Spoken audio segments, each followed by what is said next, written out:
Good evening, everyone, and welcome to another investment webinar here at RSN Property Group. And tonight, we're going to talk about our latest investment opportunity, Bristol Park, located in Fayetteville, North Carolina. And for those people who are new to RSN, a big hello and welcome to the platform. We're going to be talking to you a lot about what we do here at RSN Property Group and how we acquire assets. For those returning investors, big welcome back and a big hello. Alongside of me is my trusty partner, Ben. Do you want to say a quick hello? We were already saying hello, but say another one for the recording. Hello for the recording. Hey, everyone. It's great to be here. We're excited to show you this opportunity. We're really thrilled about it. And with that, I'll put the little screen on here and we'll turn down our videos. So with that being said, again, we are welcome to everyone who is joining us for our latest investment opportunity, the Bristol Park 112 unit core plus building located in Fayetteville, North Carolina. And tonight we'll be going through all the ins and outs of why we're excited to welcome this asset to our portfolio. With that being said, we like to flash a disclaimer up on the screen. And for the people who are listening to back to this in the recording, you can pause the recording. It's also in our investment deck webinar, which you can find online. Please read it at your earliest convenience. We like to do these calls and talk obviously about what we're going to, everything to do with this beautiful new asset. It's located in Fayetteville, North Carolina. It's a 112 unit building, a core plus asset built in 2009. And the deal is just down the street from a recent acquisition we purchased called Summit 401.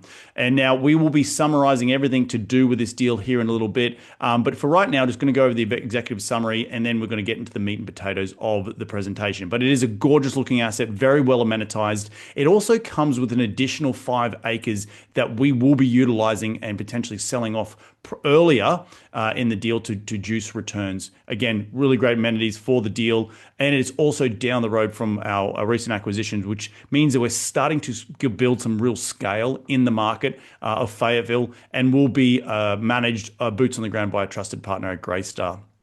Now, those of you who are a little bit new to RSN and who we are, my name is Reid Goosens and I'm the founder of RSN Property Group. And alongside me is Ben Gray, who you've already heard from. He takes and oversees everything related to equity. I oversee everything related to acquisitions and construction management. And we're supported by an incredible team, all of those people down there. And we've got some more people who are not on this awesome screen. So just know that you're in trusted hands. And we have been in existence for over 12 years now. And in that time, we have purchased nearly $1 billion worth of real estate, nearly 30 properties across 7 different MSAs, all the way from Phoenix, Arizona, through to Central Texas, into the Carolinas and Atlanta. And obviously now we're starting to expand into North Carolina. With that being said, we are going to talk about our track record, and that's that we've had a successful 1, 2, 3, 4, 5, 6 exits that has produced a really good return to our investors over the past few years. So we have a tried and true track record, which we can point to and really proud of. And with that being said, we have a systemized approach of how we like to approach every one of our deals. We are going to dive into that tonight and talk a little bit about the business plan around why we like this deal and why we're so excited to welcome into our portfolio. The number one reason what we're doing and why we love this deal so much is the fact that of the going in cap rate. We're buying this asset at a whopping 6.1% cap rate. It has fantastic cash flow from day one. As I mentioned before, its sister asset, Summit 401, has already been purchased halfway through last year. Very similar types of going in metrics, a positive or over a 6 cap going in, and that asset is producing fantastic cash flow for our investors today. This is a carbon copy of that exact asset, the Summit 401. Again, similar vintage. And our business plan is pretty simple. We're going to come in and we're going to renovate 96 of the classic units. And we're just going to come in and give it a bit of a fresh lift. We've got some pictures coming up here in a little bit that shows that some of the units are a little bit dated, but we're going to bring them into the modern era. And by doing that, we're going to increase the rents, obviously between $100 and $115. Now, in terms of it, what I mentioned to you before is that this has positive leverage from day one. So we've been able to secure a 9.3% going in fixed interest rate on the loan, on this loan which is backed by one of the agencies, Fannie Mae. And that creates a positive leverage leverage of about 117 basis points. Really good cash flow out of the gate, which means that you guys, if we don't even do anything in terms of pushing rents, we can still cash flow from day one and give you guys a dividend. Now, as I mentioned earlier, we're going to be holding this deal for 5 years. And we also are acquiring this deal with a vacant 5 acres of land, which means it has the potential to develop 120 units on that land. Now, we're not planning to develop that land in this hold, but we are intending to re-entitle the land and then sell it off, and that will juice the returns to investors. Now, in terms of our conservative underwriting, we are purchasing in a fantastic cap rate of a 6.1% cap rate. And upon our exit, we are assuming that the market will get worse. And some people, this assumption is very, very key for them. And we're expanding the cap rate upon exit and about 25 basis points. And that is how we're pegging our exit in 5 years. Again, we'll talk a little bit about sensitivities at the end of the webinar, but just know that we have conservative underwriting in our assumptions that we present here. Now, in terms of the key economic data, the average household income within a mile of this asset is over $73,000. It's a very, very good number. We try and keep above $70,000 within a mile of any asset we buy because we know that people can then come and rent at the prices that we're trying to rent for. So really, really good metrics there. And Ben's going to talk a little bit more about the market data here in a bit. So as you can see on the left-hand side, this is a picture of the existing units within Bristol Park. The majority of these units look like this. Now, there's nothing wrong with these units, but they are dated. And then the unit on the right-hand side is how we're going to come in and modernize these units. Now, not doing anything flashy. These are 9-foot ceiling units. So we're coming in, just repainting them, bringing into a new 2-tone color scheme paint. We're going to put new LVP flooring down. We're going to repaint the cabinets, put on the new matte black hardware to give you that modern look and really put in fresh new modern lighting. And for doing that, we're going to be able to increase rents by somewhere between $75 and $115. Now, with that being said, we also have a robust plan for the exteriors, but we've also had a lot of experience in renovating assets throughout our throughout our time in existence over the last 12 years. And these are some of the deals that we have done, beautifying the leasing centers, beautifying the gyms. Now, in terms of the CapEx budget, we are predicting, or we're assuming that we're going to spend about $1.76 million in total CapEx. $700,000 of that will be on the interiors, and the remaining will be on the exteriors. Now, we have already completed the due diligence on this asset today, and we know that this budget covers everything and much, much more. And we don't believe there's any gotchas because our team has already completed the due diligence, been all over the site, crawling all over it, making sure that everything is captured within this CapEx budget.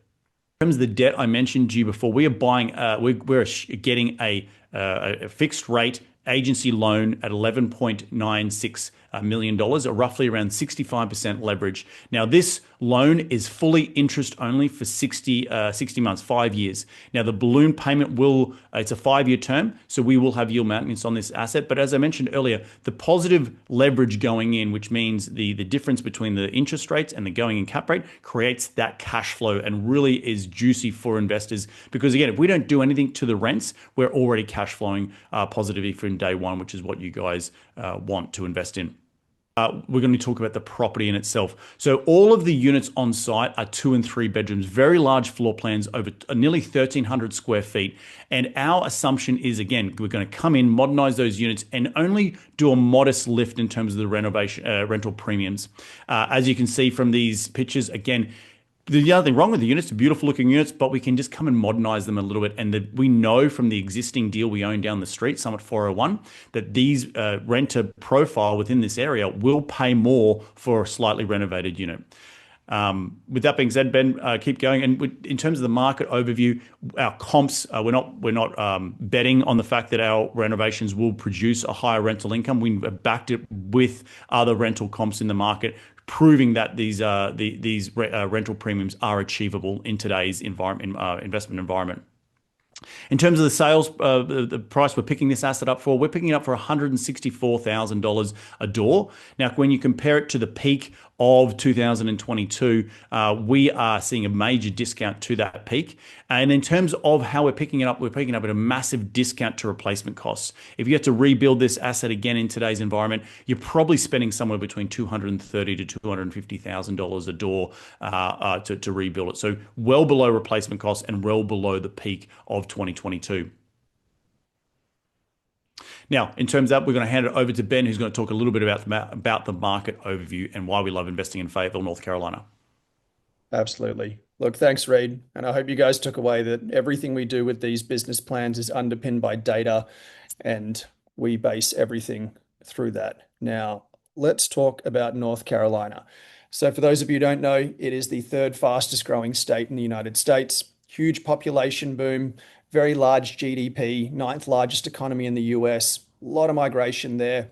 And we're really at the heart of all of this in that Charlotte, Raleigh, Fayetteville triangle area where there's just a huge amount of economic activity going on. There's a huge amount of rent growth. And Fayetteville itself, we'll talk about in a second, anchored by Fort Bragg. It is a really business-friendly state, and that's one of the key reasons driving that growth. And that's a long-term trend. It's not something that's going to change quickly. So for all these reasons and more, North Carolina is a great state to invest in.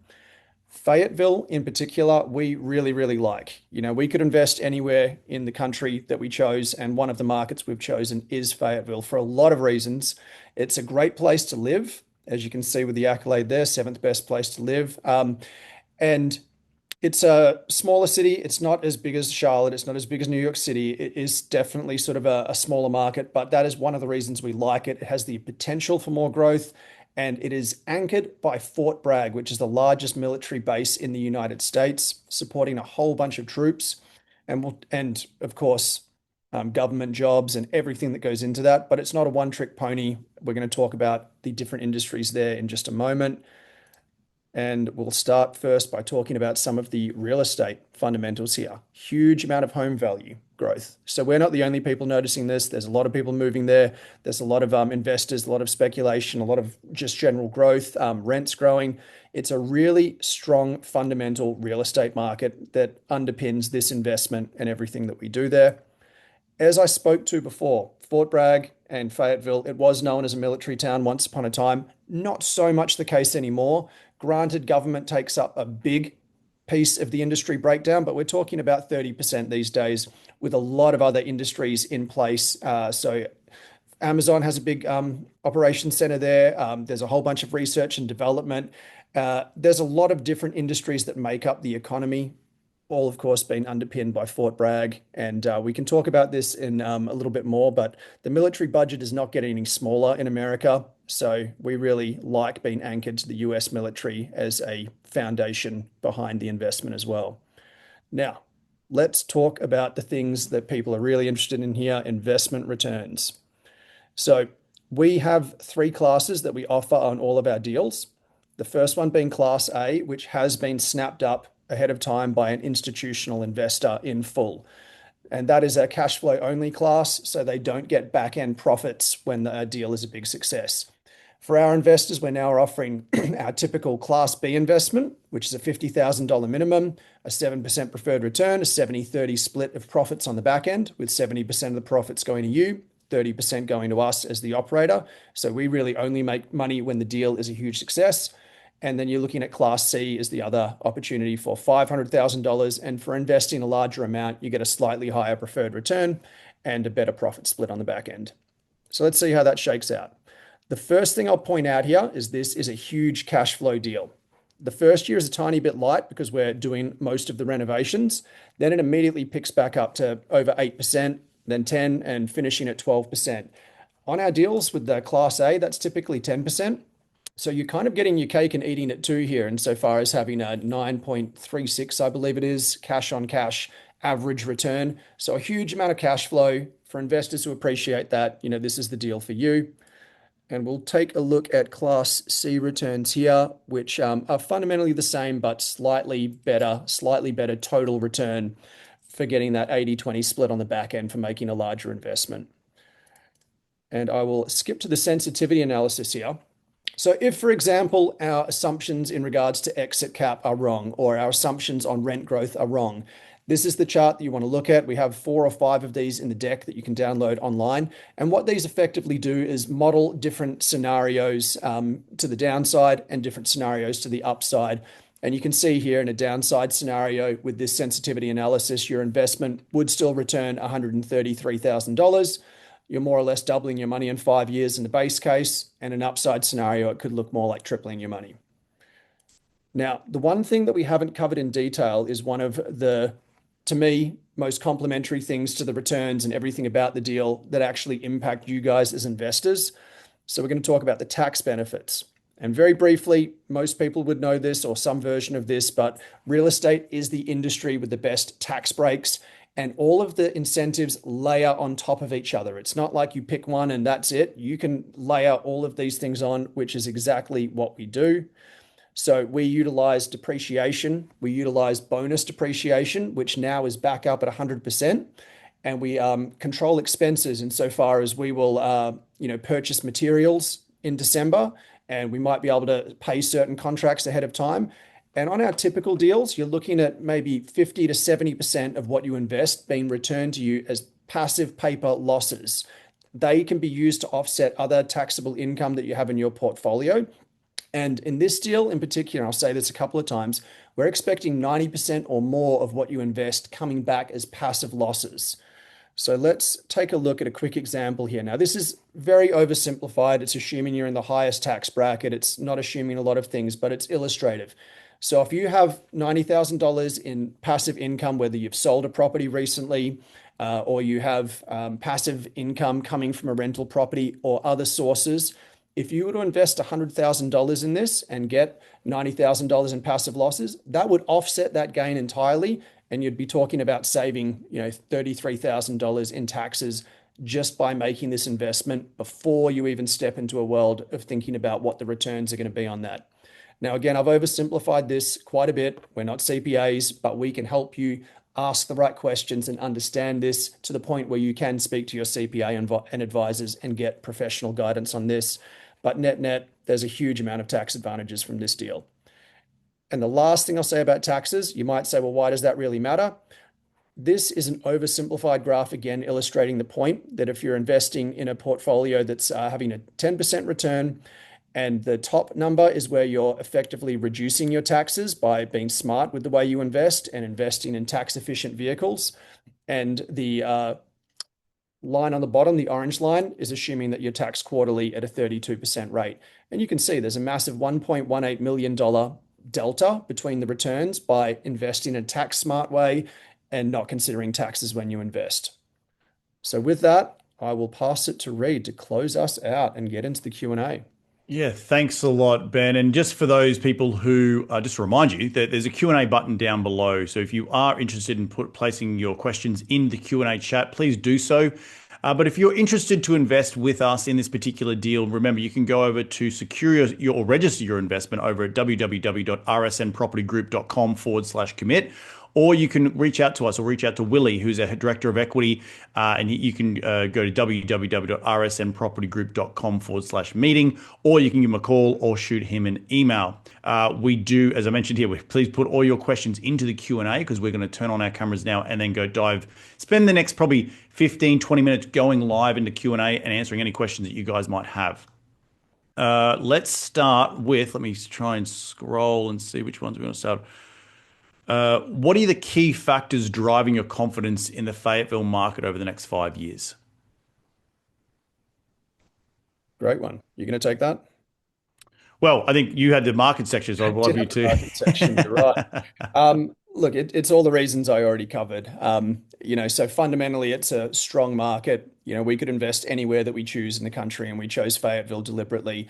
Just generally speaking, we're looking at markets that have strong GDP growth. They're landlord-friendly states. They have good demographics, good market indicators. There's a whole bunch of stuff that we consider when we target the markets that we target, and Fayetteville really hits it strongly for all of those reasons and more. And like I said, you don't really see the potential for big growth if you invest in sort of a larger city. When you invest in these tertiary markets, you absolutely do see scenarios like you've seen in, sort of your Austin back in the day, or your Denver, or various, smaller cities that are now booming. So I really like the potential upside factor as a personal opinion that Fayetteville, offers. So that's one of the reasons. And again, those strong real estate fundamentals and being tied to the US military, that is certainly not going anywhere, and that budget's really only poised to increase. So for those reasons and more, I love Fayetteville. Reed, you're stronger on the underwriting side than me. I'd love to get your opinion. No, look, I think from the timing of the market perspective, we've seen a real shift over the last couple of years, and asset prices have come down. And we look at the what we're picking this asset up for. If you were to buy this asset in probably middle of 2022, you probably would have paid $220,000 a door. And we're picking up for, I think it's $164,000 a door. So, very good basis. And then the fact is, we're getting it at such a good going in cap rate, and we're fixing the interest rate, really protects the downside in my mind. And again, back to everything that Ben said, from a market perspective, it is growing. The valuation of housing is growing there. Renters are continuing to move. The rent is still pushing up, and it's backed by the government. Is a really good bet in our mind. So for all those reasons and more, we're very, very bullish on this particular market. Ben, how does Bristol, I can answer this one, how does Bristol compare to the other multifamily opportunities currently available in this area? I think what this one is really talking about is like, how does it compare to our other asset that we already own there with the Monday Property team? It is going very, very well over there. Like we bought, I mentioned at the earlier of the webinar, we purchased the Summit 401 at a very similar going in cap rate, about a 6.1%. Again, low 4 point something or other interest rates are creating that positive leverage from day one. And we're already seeing dividends being paid out to investors, and we've only owned that asset for 6 months. So already starting to see really good returns and proofs in the pudding, and why we're investing in Fayetteville. It's for that strong cash flow, for that positive leverage day one. And it's already proving the proof is in the pudding on Summit 401. Ben, so we're going to talk about have you underwritten potential downside I scenarios? take the one above that, which is what are the Oh yeah. primary assumptions behind the projected returns? And I figure you can cover the downside in the same answer. Yeah, so like anything we do as an operator, right? We underwrite hundreds of deals a year to get to sort of get 3 to 4 deals closed on a year. We're probably looking at between 150 to 200 deals a year. So with that, we underwrite a lot of deals. We have a lot of existing deals in our portfolio. So we flex on a couple of major things, right? The going in cap rate is very, very important. The going in basis is very, very important, and the business plan around how we can shift rents over the next 5 years. If we can nail all of those things, then that's how we as operators can make you guys money. Now, around the assumptions, we have, as Ben mentioned earlier, we don't have a crystal ball. We make a bunch of assumptions on the front end. We try to be conservative as possible, and then we flex and stress test those assumptions by looking at sensitivity tables. So an example that Ben showed earlier was, well, we're pegging an exit cap rate to get a valuation to be 6.35% exit cap rate, which means the market will be even worse in this assumption than what we're picking it up for today. And so what happens if our cap rate is worse or better? What's the upside? What's the downside? We're also assuming, I think, flat rent growth in year one, and then sort of slowly working up to be, I think, 3% rent growth by stabilized by year 3. What happens if that rent growth is slightly lower or slightly higher? There's a bunch of sensitivity tables in the investment deck, so really highly encourage people to download a copy of it, go to the end and see all the different stresses that we add and how we try to protect your investment, because capital preservation is the number one thing that we love to do here at RSN. So hopefully that answered that question. Absolutely. We've got quite a few here. I'm trying to like group some of these questions here. There's a couple of questions about taxes that I'm going to grab in one hit here. So we've got 3 questions. One of them is about the poor man's 1031. So if you're on our mailing list, we sent out a mail about that. I'll explain what that is. And we've talked about 1031s before. I'll cover that quickly. And then it's just basic taxes. So, again, not to repeat everything I covered in the last slide, But we structure these investments to maximize the tax returns for you guys. It's not an accident. It doesn't happen by chance. We're deliberately doing cost segs. We're deliberately structuring the expenses and bringing in the preferred equity layer and making sure that they don't get any of the tax benefits so that the tax benefits are concentrated on you guys. So this is a concerted effort to maximize those tax benefits. And many people can use those tax benefits in the first year to offset other passive income that they're getting from rental properties or the sale of a rental property. In some cases, if you're a real estate professional and you meet other certain hurdles that you need to meet, you can use that money to offset your ordinary income. So there's a lot of ways that you can benefit year one from those tax benefits that roll in. But even if you don't, they actually just accrue. They don't go anywhere. So they'll sit on your books until we sell the asset, and then you'll be able to utilize them all against the sale of the asset. Or if you use them for any other activities that you do in your taxable life, so to speak, you'll be able to offset them sooner. So, the tax benefits are loaded up and they're there to use. Again, not a CPA, speak to your CPA, but that's how it works in a nutshell. And where the poor man's 1031 comes into this, a lot of people will do a 1031 exchange into our deals. So they're taking the proceeds from the property they just sold and moving it into our deal and deferring all of the taxes. I'm not going to get into a 1031 in great detail, but it's a great technique if you're not familiar with it. Most sophisticated real estate investors use it readily. Now, the beauty of this deal is because the passive losses are so high, in a 1031, you have very tight windows to find a property. There's a lot of complexity and challenges to really get that tax deferral. Bristol offers you, instead of 100% deferred, it's 90% approximately that gets fully offset forever, completely. So it's a lot more of a simple way to do a 1031, and we call it the poor man's 1031. It's not our word, it's the industry term for it. So anyway, I hope I've covered that. Reed, if I missed anything or went around in circles too much, you tell me, but I think we got that No, one. I think you covered that great. Now we have a couple. Sorry, guys, bear with me. We have like 15, 16 questions here. I can take the one from Hastin Shah. I think the success of the project depends highly on achieving post-reno rents, which seems aggressive. For example, the three-bedroom in-place rents around $1,450, and the post-reno is almost $1,700. Please progress. Yep, easy on that one. It's purely through the fact that we already own an asset in the market. Like that specific example of three-bedroom rents, we know that we're already achieving somewhere between $1,600 to $1,700 on our other asset down the street. And to see that the three-bedroom rents are here are only $1,450 means that there's meaningful upside. So it's just really proof is in the pudding. We're already an operator in the market. We can already, again, flex on data that we use within our own portfolio. So that's really where the rationale is. Now, on the other flip side, again, the downside protection is that if we don't achieve those rents, well, we're already cash flowing from day one. If we do literally nothing out of the gate, we're going to be able to produce you guys some cash flow and some dividends by just if we just sat on our hands. So any incremental movement is only going to really exponentially increase those cash flows to investors. So unlike if you bought a deal, say if you bought a deal at a cap rate of 5 cap rate and you had going in interest rates of 5.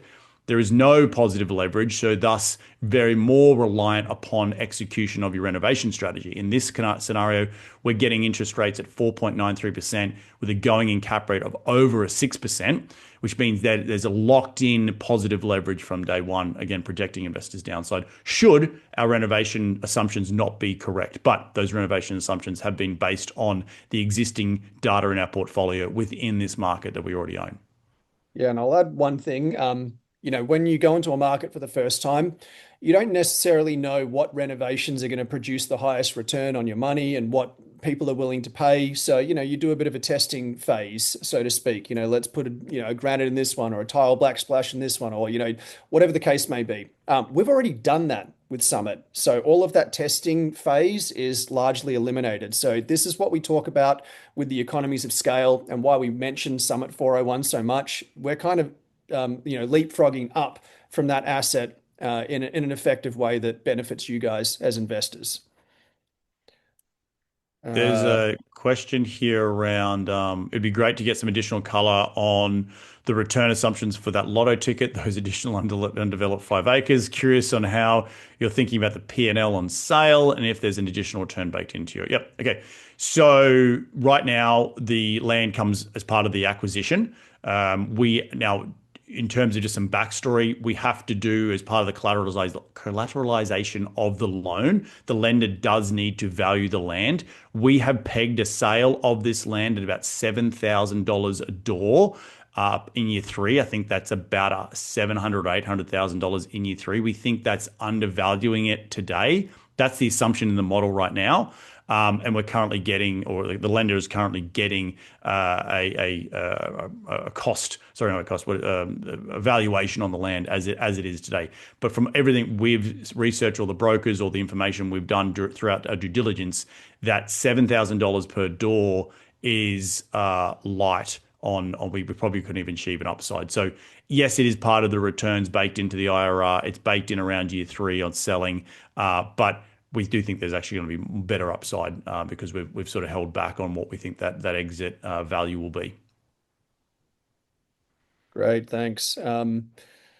So we've got one here about discussing how Monday Properties is involved in the deal, how much equity they're bringing, any other disclosures and conflicts of interest. So I'll speak to all of this broadly. The first thing to understand is that this is, it's hard to remember, but I believe our fifth deal with Monday Properties. Keep me honest, Reid. Correct. Yep. Yeah, fifth deal since 2024. And, they're an excellent partner. There's a lot of reasons why we like working with them. That I'm not going to take up too much time speaking about all of this. But they're involved in the deal. They are the ones that originated this deal, and they're going to be leading the asset management and construction management on this one on a hands-on day-to-day basis. But where we sometimes lead an asset, they sometimes lead an asset. In this case, they are going to be leading that asset, working with Greystar. We are on calls with them every day about our portfolio for different meetings. We have team meetings every week. So we're very tight with them, very close, and we plan to continue that relationship of buying assets as we move forward. So that's the sort of big picture in a nutshell of how we work with Monday Properties. And to answer the equity question, they're bringing 1.3 or $1.4 million to this deal. And all of the fees and agreements and stuff like that, there's splits behind the scenes, but there's not like double fees. We handle that on the back end. So everything that's reported in the PPM, everything that's reported in the deck, are the fees that you pay. The standard industry standard kind of fees that you can see for yourself. So there's no double dipping or anything like that. I don't think there's any disclosures or conflicts of interest, honestly, that I would call out off bat. Our lawyers may have thrown a couple of things in the PPM as they like to do, but there's nothing that I could think of note really to call out beyond that. Reid, anything that I've missed or you want to add to that? No, yeah, you've said it all really well. So I think it's a really fruitful relationship over the last 2 years now, and we've executed. This is our fifth deal we're executing. Yeah, and look, the last thing I'll say on that is they've opened the doors to a little bit more institutional capital and prowess. And, there's many syndicators out there who don't have any oversight over the projections that they provide. This deal, you've had RSN underwrite the deal. You've had Monday Properties underwrite the deal and decide to commit their capital. We've also had the preferred equity group that's an institutional group, Northmark is who they are, a big name. So you've had three professional shops review this deal and generally align on the underwriting, the returns. So you've got that confidence that the returns are at least credible and believable and in line with industry standards. And unfortunately, the case, as we've seen over the last few years in the syndication world, that's not always the way it is. So look, I'll leave that there, and let's jump on some other questions here. I would talk about the exit cap rate question here, and how do we use to back solve the exit door assumption, which is unusual. Why did you use this methodology? So there's a going in cap rate. I believe this is what the question is asking, and we have to choose an assumption where we get to in 5 years. In order to, we're going to push the net operating income. We get to year 5, we get that net operating income. We've got to divide it by cap rate to give us a value. Now, this is where you see a lot of other sponsors. Sometimes they compress cap rates to juice returns. If you buy at a 6.1 cap and you try and sell it at a 5.5 cap, that's compressing, right? The returns are going to look freaking fantastic. The other side of the coin is to be conservative, you can expand your cap rate. So we have chosen to expand it, right? We think there's a lot of good juice in this deal, and we're not also then reliant upon an exit sale to produce a large chunk of your returns, because this deal, as I mentioned, is very, very heavily cash flow deal. So yes, we have made the assumption that the market will be in a worse scenario than it is currently today, i.e. backing into whatever the cap rate is, 6 point something, and we're expanding that exit cap rate. And that's just our view of how we've arrived at an exit price per door that we feel comfortable with, based on replacement costs, based on sales value, and based on price per square foot when we sell. So a lot of things go into that methodology, but high level, it is that we want to expand the cap rate, being more conservative.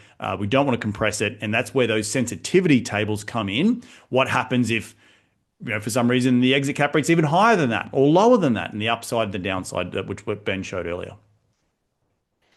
I'll take the other one here. With this being the second property in the area, curious if there's any hidden lessons.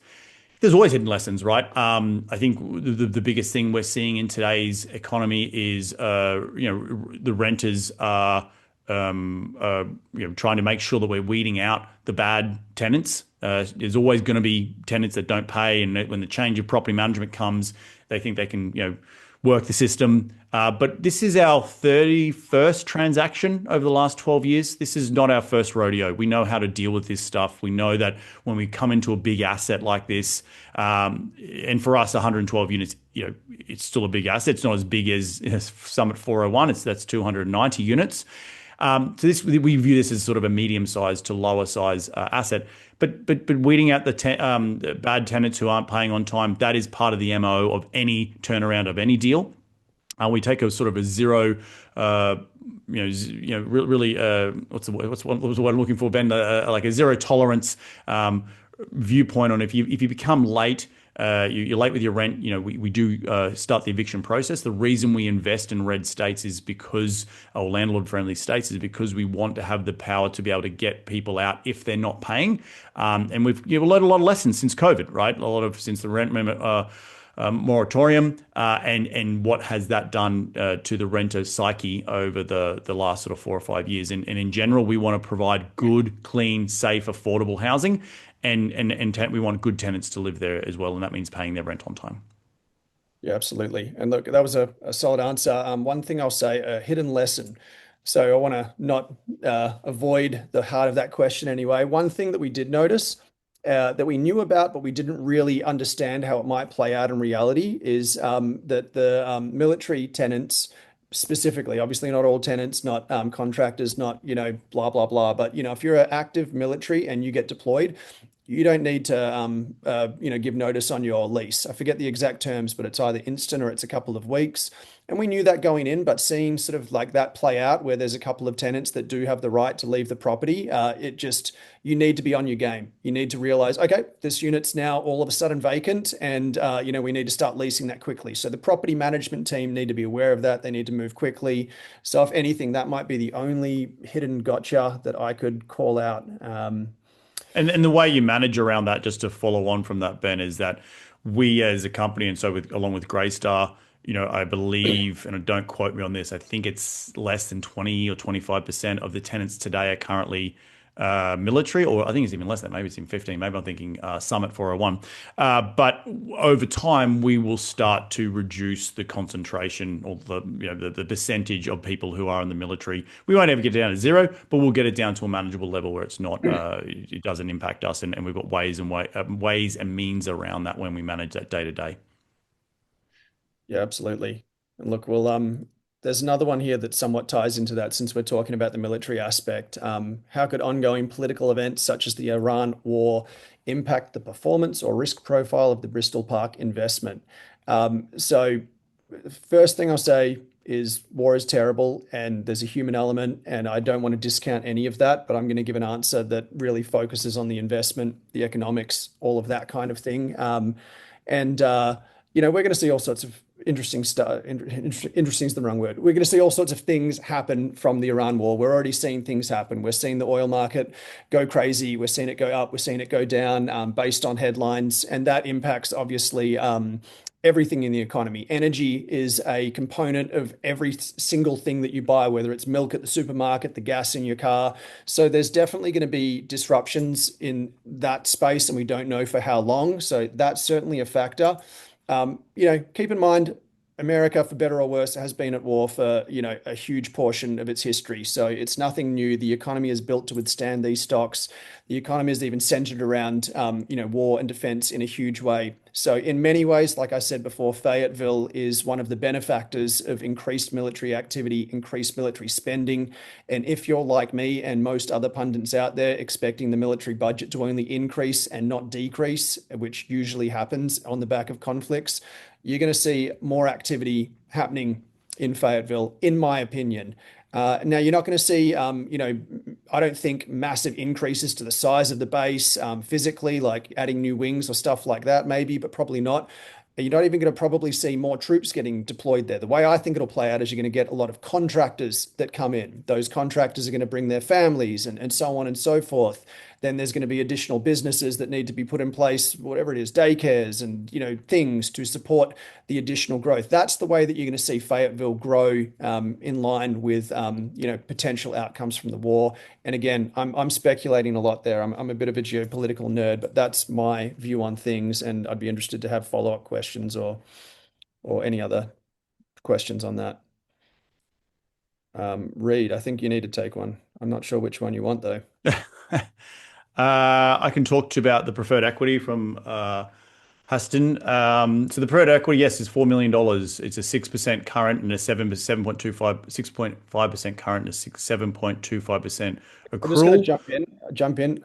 Huston, you're actually working off an old deck. We changed the deck, and that's part of the reason we shared updated information in this one. So it's actually 3.5 million, and I don't have the exact rate in front of me right now, but it's slightly different from that. But Reed, sorry, carry on. You know Yeah, everything on that. it's around the same, 6.5 current and a 7 accrued.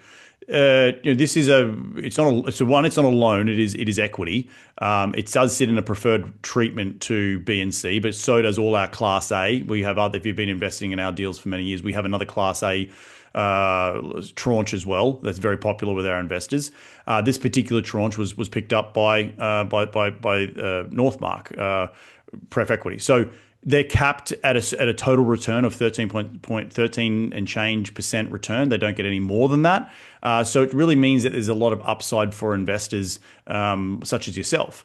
We only view this as a benefit to the deal and really increasing the overall returns and juicing those returns to investors. The other thing, as we mentioned, that particular equity does not participate in the losses and the depreciation. Hence why, as Ben mentioned earlier, we can flow those losses through to investors and pegging it to roughly being between 85 and 90% year one based on paper losses.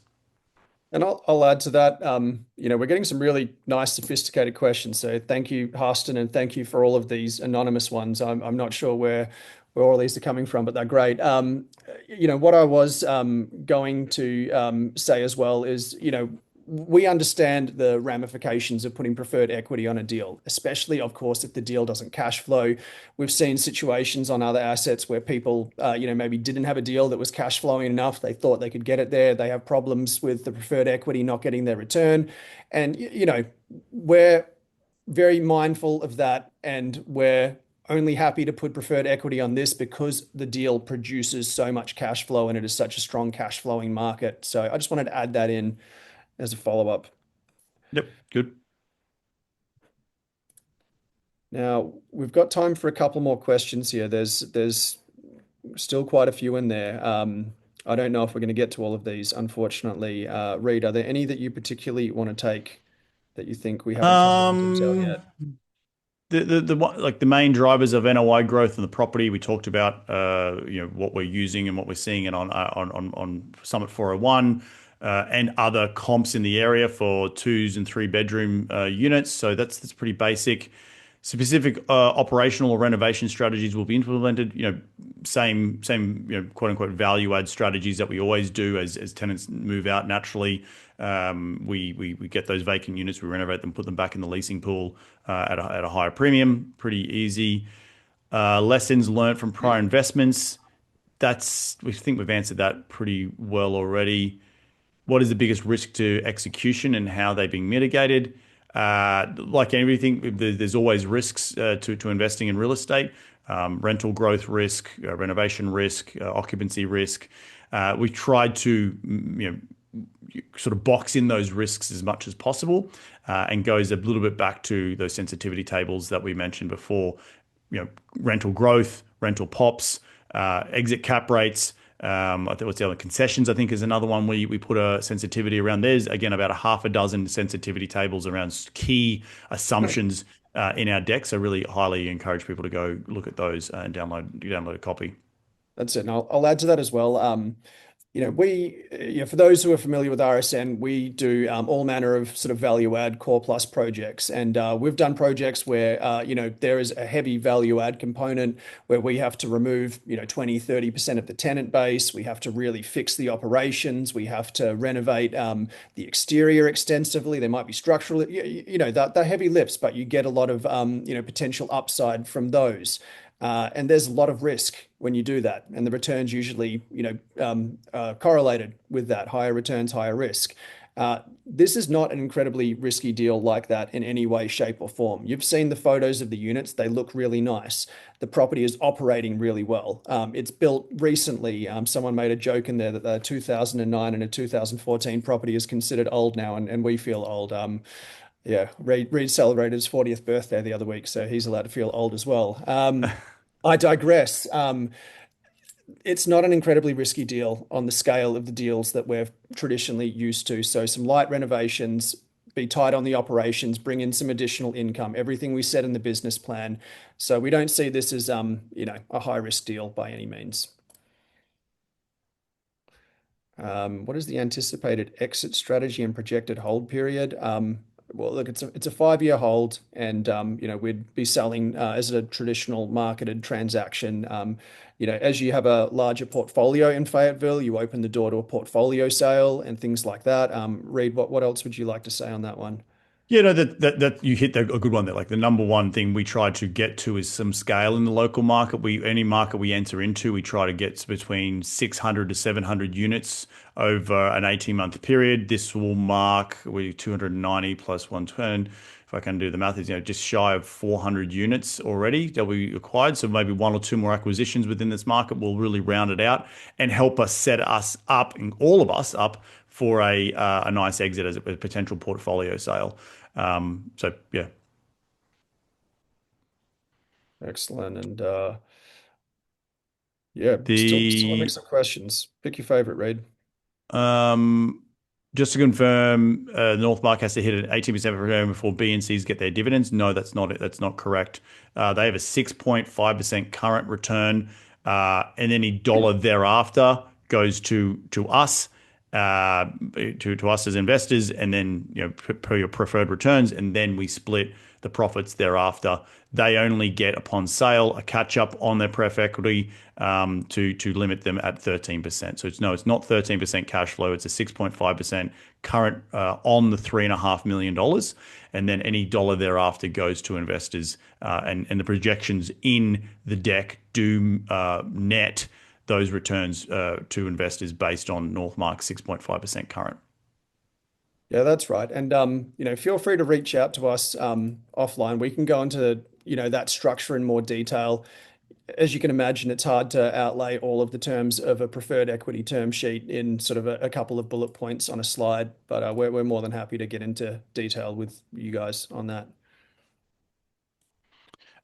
Maybe given the market volatility and challenges in other deals, what kind of assurances can you provide that Bristol Park distributions will not be paused, and how the plan we handle the unexpected operational or market distributions? Look, first and foremost, we don't control the market, challenges and volatility, right? We make investment decisions based on the information we have at hand today, and as those play out throughout a hold, we have to make as managers certain decisions. And if that is to pause distributions, it's only in the best interest of the investment. So I highly encourage people who are on this call to understand that, right? It's, we are projecting out our returns over the next 5 years. It's not a crystal ball, and things can happen. And in those times, know that we and Monday have your best interest at heart, and we want to make sure that's best. The decisions we make, if they are difficult decisions like pausing distributions, are in the best interest of your investment. Don't we have many examples over our career that we've had to make those challenging decisions in times like COVID or interest rates going to the moon. We've had to navigate through all of that, and we've come out the other side without too many scathing scars. So, with that being said, there's no quote unquote assurances. It's just knowing that we are experienced sponsors. We're buying this deal at a very favorable cap rate at a very good basis. It has positive leverage day one. It's fixed interest rate, so we're trying to always protect the downside and any potential like interest rate volatility, for example. Well, we've protected that downside by getting fixed interest rate debt. In terms of sensitivities that we mentioned before, we're looking at the upside and the downside. So we only can do our best, given we are human, to make sure that as challenges arise, we deal with them head on. And we're also very transparent. Like, we will not hide anything from investors. If you have questions, if there's awkward conversations we need to have around certain situations, we'll have them. And that's what we really pride ourselves on. Ben, anything else to add to that? Yeah, it's interesting crowd. We've got our retail audience that we need to explain things often in more simplified terms, and we've got sophisticated people here, so it's an interesting line to walk. Speaking to the retail audience who's invested in syndications, like, we've seen what's happened in the industry. There is no shortage of deals that have paused distributions in the marketplace or have had, worse things happen to them. Even in our portfolio, we're not pretending we're immune to that. We never do. We have had to absolutely pause distributions on deals. Sometimes it's because rent growth has gone negative and there's been challenges. We don't hide from that. But we have had other situations where we've proactively decided to pause distributions because we know a refinance is coming up and we need cash to, execute that refinance. And in those instances, in some instances, we've repaid that and then bought distributions back current. In other cases, the preferred equity is accruing until the point of sale. So, there's a lot of reasons that you strategically should pause distributions. And, we're just, where I wanted to bring this back to is we've heard investors loud and clear that distributions are important. And the key reason we're targeting deals like Bristol is because they do produce so much cash flow right out of the gate. We've had deals that we know are going to take 6 months or plus to turn around and start producing that cash flow. And maybe it happens earlier, maybe it happens later. Investors just want that consistency. We've heard that loud and clear. That's what Bristol Park does. You're going to get those distributions right out of the gate. And that's the way we've structured it. So hopefully I've answered that question with all the disclaimers applied. And the other thing I'll add is that, like, looking at it, just go and look at the data and see where we're at in terms of times in the market, in the cycle. We believe we have hit the bottom and are starting to in a recovery. There's already been interest rate cuts, and we're already seeing cap rates starting to compress again in all the markets across the Sun Belt. So we think this is a very good time to be buying. Yes, there's been some challenges, but it shall pass, right? And we will get into the core fundamentals of what we believe in, is affordability. The affordability in the US is continuing to be a problem. Investing in affordable housing and workforce housing is our core thesis at RSN, and that's what we stand behind, because we believe over the long term there needs to be good, safe, clean, affordable housing for the average folk who unfortunately, we are a nation of renters, and I don't see that changing drastically anytime soon. So even with all the supply, even with all the headwinds, that this is passing and will pass, and we're picking it up at a fantastic basis, which only sets us up for success when the market does shift. Right. Look, we've got a question here from Huston, who's been so good with the questions. We can't not answer his last one here, or call it his last one. Maybe you got another one there, buddy. But look, thanks for the answers. How much equity has been committed, raised, and how much remaining?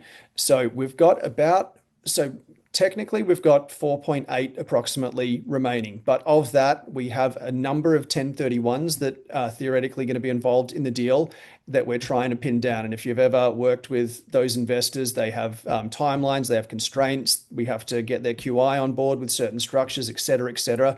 That brings a lot of uncertainty, but we expect sort of, the best part of 1 to 2 million to be taken by that audience right out of the gate once we get everything figured out. We've certainly had a lot of interest in people who have committed investments up until this point. Now, we have to still as I noted earlier, we switched horses on the pref, and we've still got things in flux with the deal, as is always the case, that are going to affect the offering documents and subscription docs. So they're not going to be quite ready yet. Anyway, this is a much longer answer than you might have expected, just to say there's a lot in flux. But we've probably got about the best part of 3 to 4 million that has been, committed or raised at this point. But until we get the, ability for the 1031s to really lock in and for the retail investors to sign and wire their funds, we don't count it as raised until it hits the account. So you've absolutely got the opportunity to come in. We are getting a really solid amount of interest, which we're happy about. And we will keep you posted through our regular updates via email as to the subscription level and terms therein. And if you, Huston, or anyone else is considering a larger investment, we would encourage you to reach out to us sooner so we can at least plan to get you in and keep you closer to the details. Talking a little bit about, just to wrap this up, in communications and next steps. Again, if you're interested in investing in this deal, please reach out to us. You can go to www.rsn.com, rsnpropertygroup.com/commit to register your commitment and get on a one-on-one call with us. Do know that we are readily available to get on any additional follow-up calls. In terms of the communication, when we do close on one of these assets, we send out monthly emails and quarterly financial statements with a full synopsis of what is going on with the property, the good, the bad, the ugly. We've got many emails and investor relations communications over the years that we can show you an example of. The PPM will be live here in the next coming weeks as we approach the closing deadline in early to middle of May. So this deal is going to sell out really quickly, but we believe because of that positive cash flow from day one and just how strong cash flow it is, and also given that it's a quote unquote core plus newer vintage 2009 9-foot ceiling. So with all those things being said, really pumped and excited to really welcome this asset into the portfolio. Again, if you have any questions, we haven't answered them here thoroughly enough tonight, please follow up with a follow-up email, and you can reach us, remember, at www.rsnpropertygroup.com/commit. Ben, anything else just to round it out for the evening? No, look, great session. Reed and I thought we might wrap this up in 45 minutes, but we've had a lot of great questions. Thank you for the questions. Thank you for the interest. And that's it from me. All the best. Have a great evening. Thanks, guys.